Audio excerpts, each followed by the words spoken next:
Curioso, and welcome back to the Welsh History Podcast, episode 229, The Revival of the Past, Consequence of the Future. The revival of the past, or in other words, the invigoration towards past things, is something we can understand even today. You'll see this occasionally with the way people dress and act and music, things like 60s revivals where all of a sudden everybody's wearing bell-bottoms and they're listening to music from the 60s, or conversely, modern musicians are using 1960s stylings. This definitely happened in the 90s. And we see today where 90s music and 90s fashion can be back and people are listening and modeling themselves after that style or after that musical design. So it's something that we see quite frequently. Well, in the past, same idea came about. We see this in the Renaissance and Enlightenment periods where the classical era becomes important. Rome and ancient Greece are center points of science, of industry, of culture, of architecture. We see designs and patterns of buildings all of a sudden take on a much more Romanesque look. This is the reason why places like Washington, D.C. are built in ways that look very much like the classical era. London, sort of similarly. That design ethic is something we'll see across the world because of this revival and because of how powerful the European nations were in that time period. However, even as we're talking about these kind of things, we start to see this happening on a macro scale across Europe in the 1800s and into the 1900s of the medieval revival. These revivals create their own ideas and their own concepts that build on them and their own fashions and design. A return to Gothic styling is a way you can see that, or the older methods of buildings. And in some cases, in fanciful ideas that sort of take the place of those designs also happen in this period.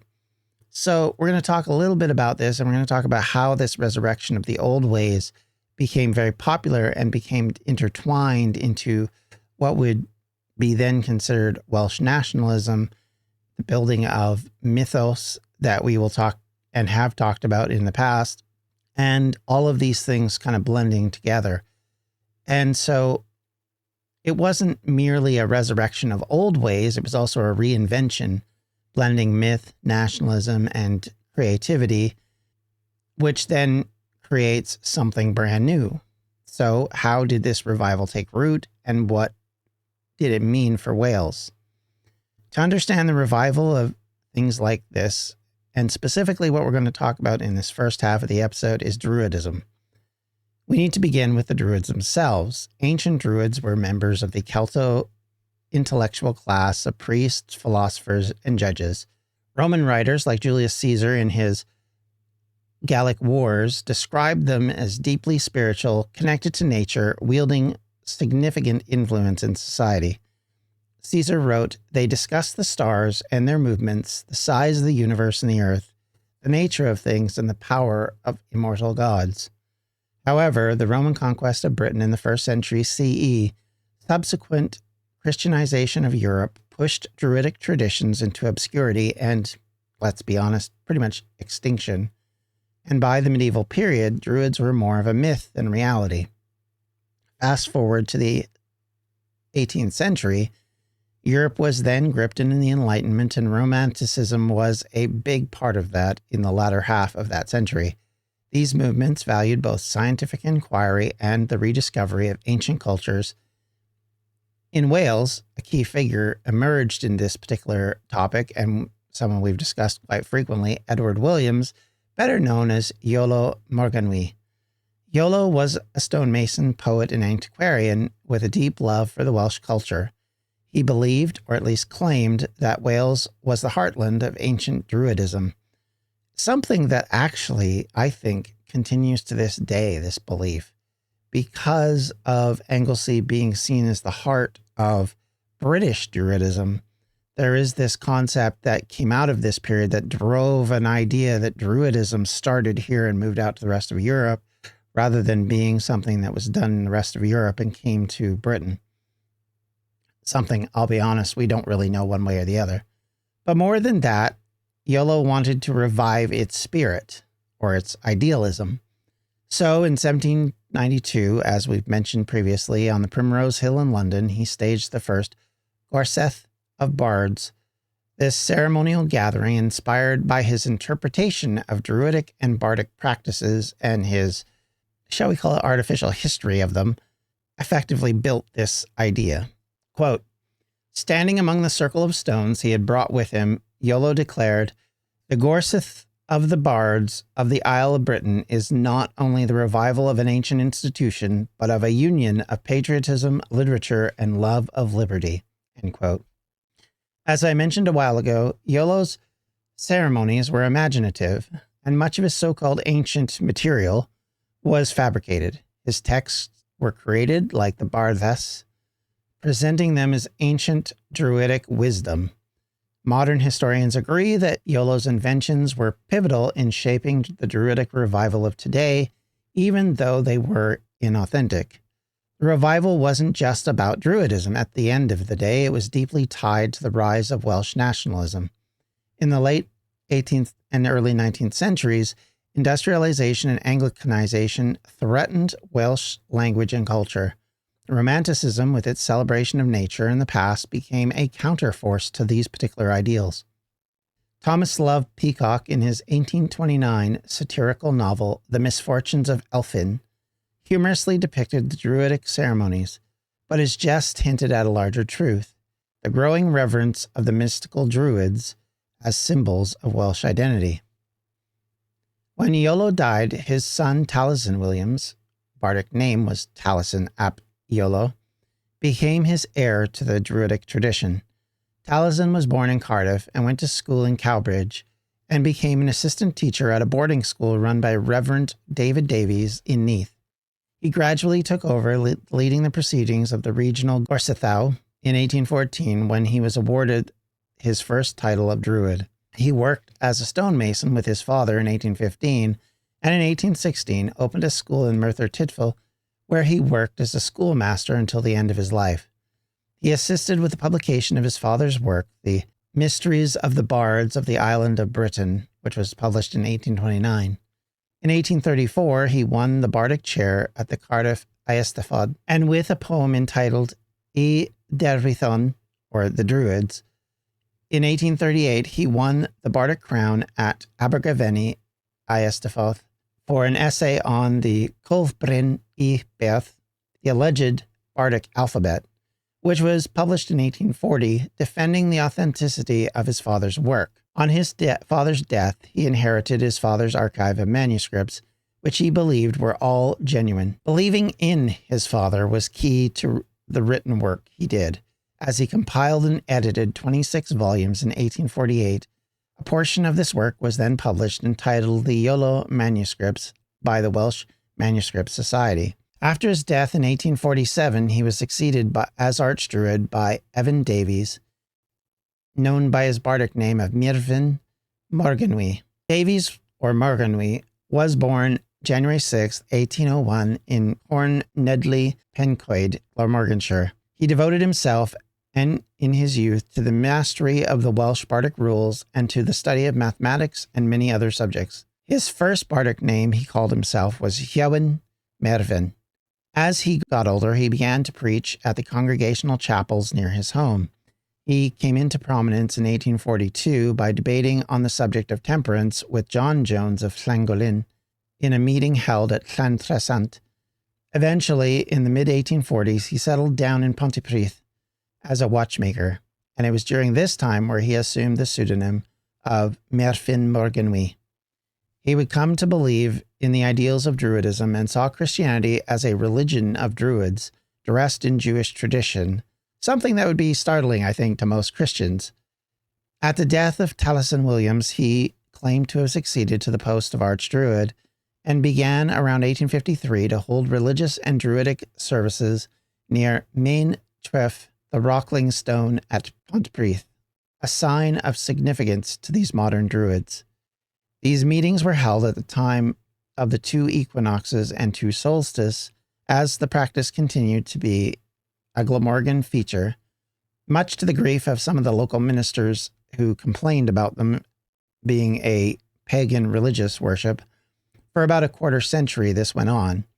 Merfyn published several books dealing with Druidism. Nevertheless, he was regarded by several of his contemporaries as an authority on history and antiquities, and he was one of the persons appointed to adjudicate on the essays of the Madawinis, or the descendants of Madoc, who it was alleged had discovered America some centuries before Christopher Columbus reached the West Indies, at the Llangollen Eisteddfod of 1858, where he appeared on the platform wearing a druidic egg on his bosom. He died at his home in Pontypridd on the 23rd of February, 1888. Some of his manuscripts are in the Cardiff Public Library, while some of his letters sent to him by Thomas Stevens or John Reynolds are in the National Library of Wales. Another key moment that came about in this period was when the Royal Cambric Institution staged its Eisteddfod under the banner of the Gorsedd. The poet John Jenkins, known as Eiffer Ceres, said, in quote, "Through these ancient rites, we affirm the eternal spirit of Wales," end quote. By merging Druidic motifs with the Eisteddfod, Welsh intellectuals created a potent cultural revival. The Eisteddfod became central to this revival. While it predates the 18th century, its reinvention during this period incorporated Druidic symbolism as a key totem to how we understand it. Robed bards and ceremonial rituals added to the grandeur and mystique of the entire procedure. In 1861, the first modern national Eisteddfod was held at Aberdare. Druidic rites, including the so-called Gorsedd prayer and the crowning of bards, became a staple of that ceremony, and the ceremony of the Druid's sword, symbolizing truth and honor, was a particularly striking addition. One observer in 1864 described the Eisteddfod as, quote, a living link between the Cymry of old and the Cymry yet to come. Through these ceremonies, the Druids became emblematic of the distinct Welsh cultural identity, resisting assimilation into the English norms. Of course, not everyone was on board with this Druidic revival. Some historians and religious leaders criticized the movement as historically inaccurate or as pagan, and Anglican clergymen such as Richard William Morgan wrote in 1857, quote, "The Gorsedd ceremonies are but theatrics, not the truth of our forebears," end quote. But defenders of the revival argued that the authenticity was less important than the cultural impact. As Iolo Morganwg himself admitted, quote, "Truth is what serves the spirit of the nation," end quote. In other words, nationalism got intertwined with these mythical foundations. So as we talk about Druidic revivals and national revivals of ancient ideas, how did Victorians romanticize the Middle Ages, and why did it resonate so deeply in Wales specifically? Why is there so many layers of history, nationalism, and nostalgia all wrapped up in this medieval revival? It's something that has always fascinated me and some ways disturbed me when you see the rebuilds of various places. Let's begin with some context. The Victorian era, while it was a time of rapid industrialization and urbanization, and also sweeping social changes, it was also marked with a yearning for the idyllic rural lifestyle that now a lot of urbanites were clinging to as some sort of nostalgia, and mystique suddenly became important to people. In Wales, the medieval revival, or neo-medievalism, was a cultural movement that idealized the Middle Ages, seen in both art, architecture, and literature, and in some cases even in politics. Again, going back to the understandings, this is kind of what happened with the classical era in the Renaissance and in the Enlightenment. All of these various ideas that were driven by the art, the architecture, and the literature, and also the political ideals of that era, came to the fore in the new era, driving a large portion of change. In Wales, this medievalist revival was particularly potent.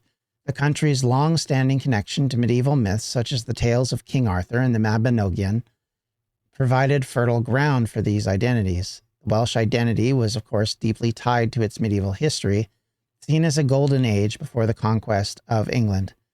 To understand why the Victorians embraced medievalism, historian Andrew Saint explained, quote, "The Middle Ages were imagined as a time of chivalry, faith, and social order, an antidote to the uncertainties of the modern industrial world.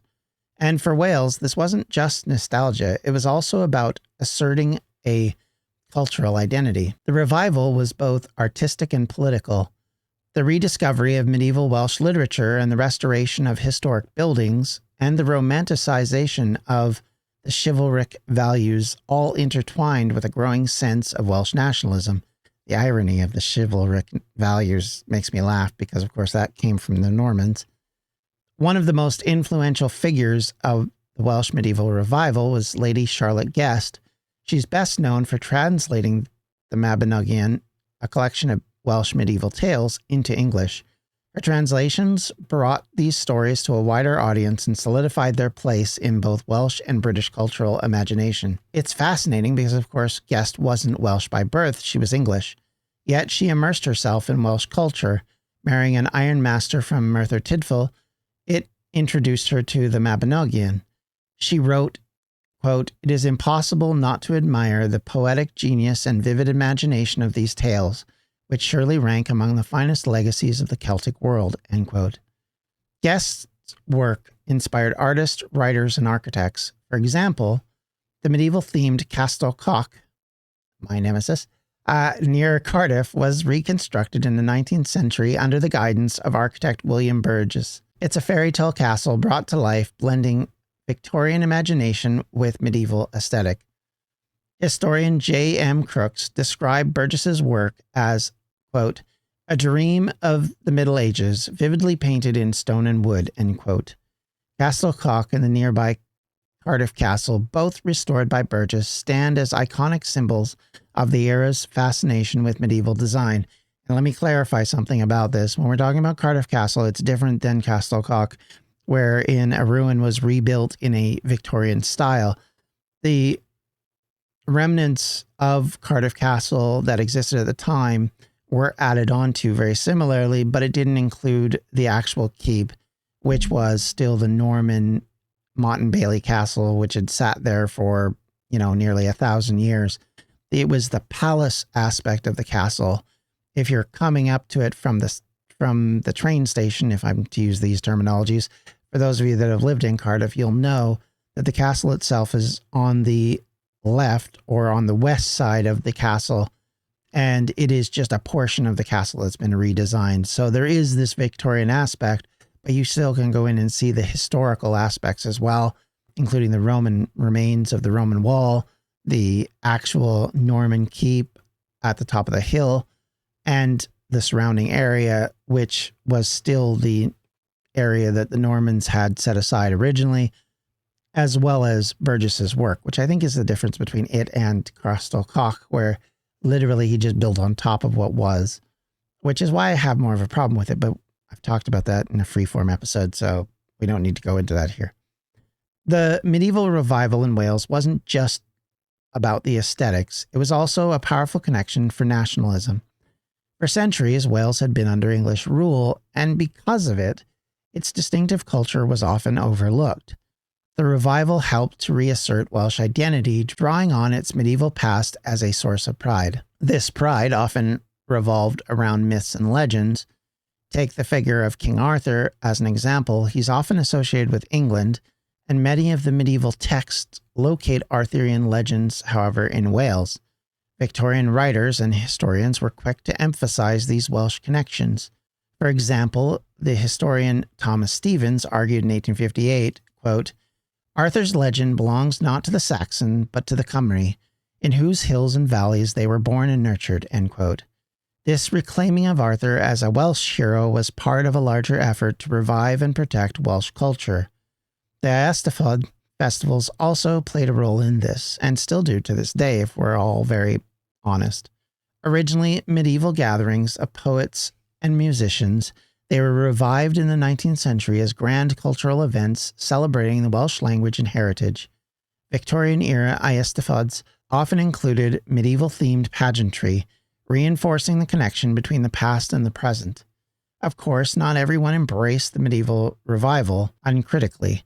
Some argued that the romanticizing of the past was far from idyllic.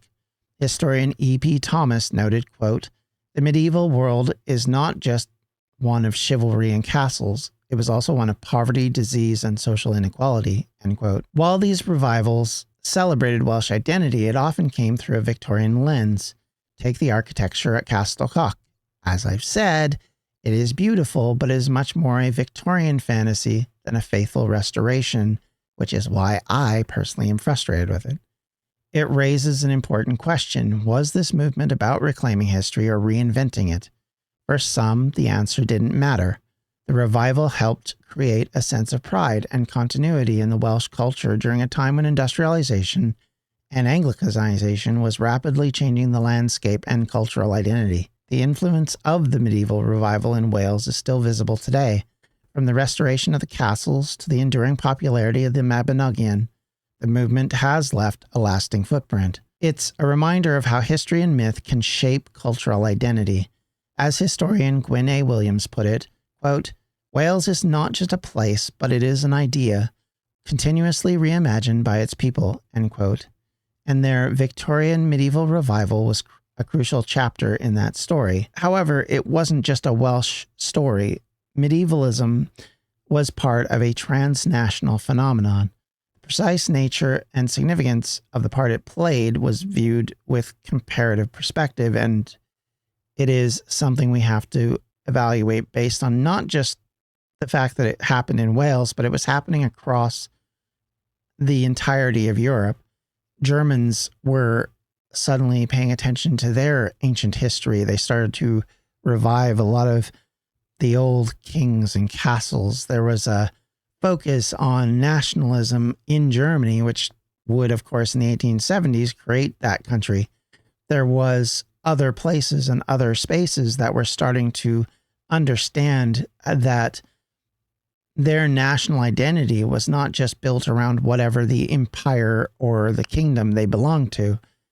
People across the Austrian Empire were starting to find themselves looking at their own nationalities, their own cultures, and start to evaluate whether or not belonging to a larger empire was to their value, and did it create problems of its own.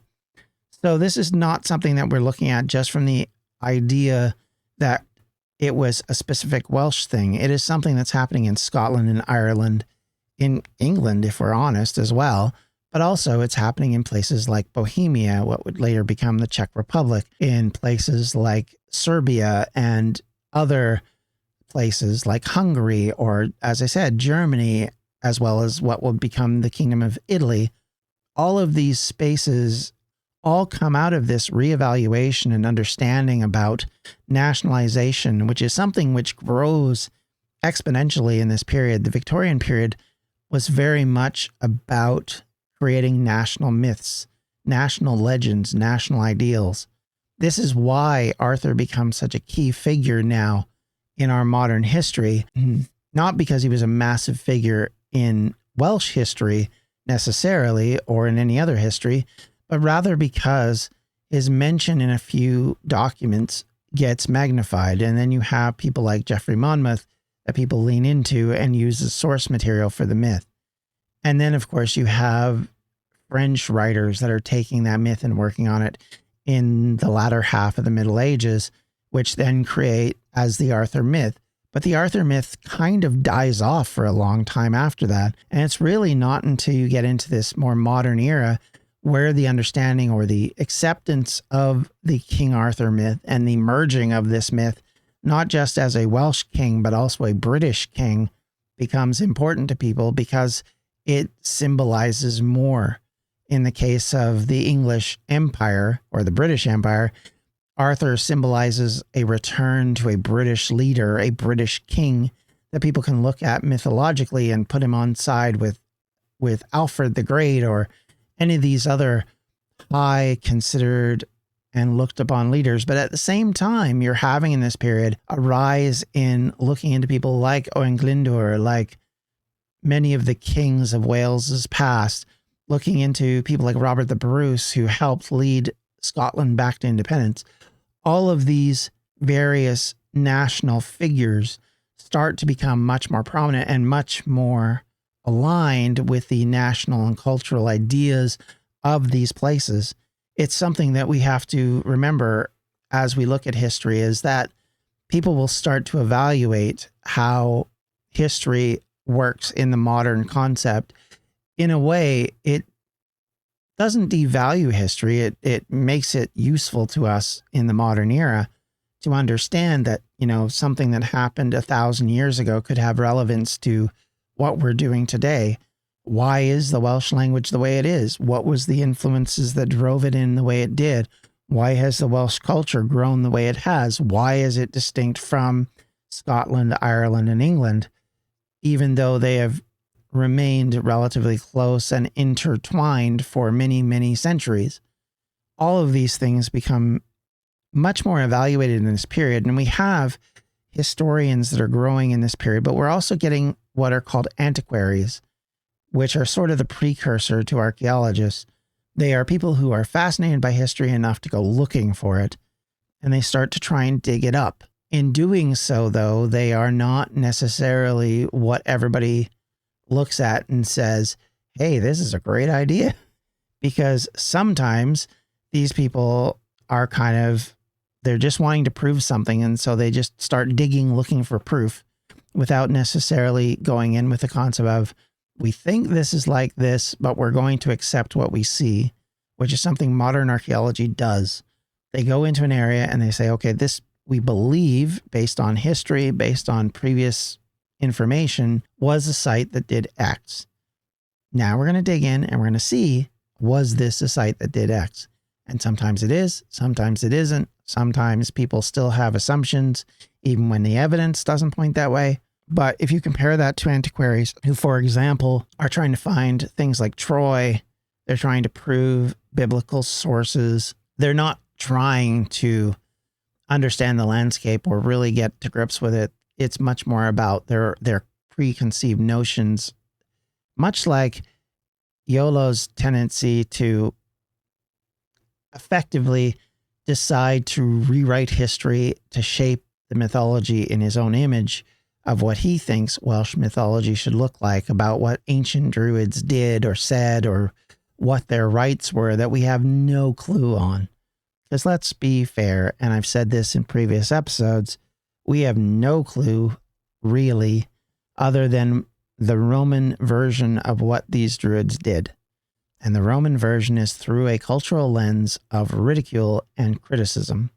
So we cannot accept them at face value.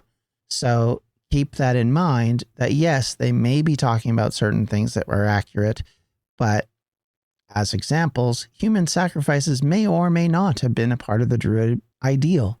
We have evidence that people were drowned into bogs or put into bogs. Typically, in some cases, it looks like they were executed and put into bogs. And because of that, they are preserved so that we can find them, and we have multitudes of information because of it. But it doesn't necessarily mean that was a Druidic rite. And we don't fully know or understand whether or not the Druids of Britain and the Druids of Gaul and the Druids of, all the various other tribes, even in Wales, had any relationship to each other. Were they even called Druids? Is that just an interpretation from the Romans that they called the ones in Gaul Druids, so they called the ones in Wales Druids? We don't really know, and that's part of the issue here. So when we have medieval revivals and we have these rising tendencies of people to want to glorify a history previously, but don't always know or understand where that history is or what it came from, and don't really offer the context of it, it becomes very difficult to measure and examine them properly.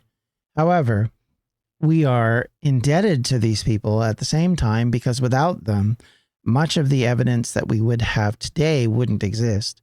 Much of what we would understand about Wales, for example, wouldn't necessarily be as strong. without them and without their work. And in some cases, investigating things before buildings were built, taking and drawing out maps and drawing how locations looked. Like, as an example, the way we understand Stonehenge is built because of the way these artists were drawing it back in these earlier periods that were giving us an understanding of where the stones were before, people decided to put them up however they thought they should go. And it gave us an understanding of what castles looked like before other people came in and tried to fix them. It's something we can be grateful about because it helps us. The photos that were taken in the latter half of the Victorian era that helped to give us an understanding of what the streets looked like, what people were like. You see the pictures of the small child covered in coal dust who's been down in the mines, and they look like they're a 40-pack smoker because of it, even though they're probably like 9 or 10 years old. It's an amazing understanding that we get because people were actually willing to write it down and to capture it for us. And so while on some aspects of things I might seem to ridicule them, let me be clear, without them, a lot of what we have now either wouldn't exist, or we wouldn't have the links and the understanding of things that we have now because of them. Even if they misinterpreted what it was they were seeing, that willingness to find and to search and to dig and to look helps us now to at least give us context for certain things, and for us to take those past interpretations and to look at them in a new light. Some cases turn them completely on their head, or in some cases authenticate and value them. I think that's important, and I think we have to understand that. We're going to go more deeply into these various antiquarians and what they were doing and how they changed society. But I want to focus a bit more now as we go into the latter half of the 1800s, talking about nationalism that's now growing in Wales, talking about how there is starting to become a backlash against what has been an unrelenting pressure to become English. Because keep in mind that for the last 300 years, you could even go back to the conquest, but let's start from Henry VIII. These people have been told that they need to become English to achieve anything in Wales, to achieve anything in the British Empire. And so now we're starting to get people that are starting to say, no, we need to be Welsh, not British. And I think that movement is going to be something we're going to cover in depth a few times, but I wanted to bring it up as that might become more of a focus in the next year as we go into this latter half of the century and start to discuss about how all of the building of social problems and the changing ideas and philosophies are driving so much change into what we now consider to be the modern nation of Wales. And to be fair, the modern political ideals and devastations that will come upon the nation over the next 100 years after 1850 are because, in part, of this growing sense of an independence and a willingness to maintain in the face of pressure not to maintain and not to continue and not to fight on, and a struggle that is in all of Europe at this time, and it'll become a struggle across the world as the fight against colonialism starts to really kick up in this next few decades. But with all of that said, I'd like to thank you all for listening or viewing today. If you have any questions, comments, or concerns, you can always reach me at the Welsh History Podcast at gmail.com. You can also reach out to me on social media at either X or Blue Sky at Welsh History Pod, or on Facebook at facebook.com/Welsh History Podcast. Or if you'd like to help out the podcast in any way, you can do so at patreon.com/Welsh History. Everything's appreciated. Thank you very much. I hope you have a wonderful rest of your day. Take care. Bye-bye. Welsh History Podcast is a member of the Evergreen Podcast Network. To find more information on them, you can do so at evergreenpodcast.com. Thanks for listening.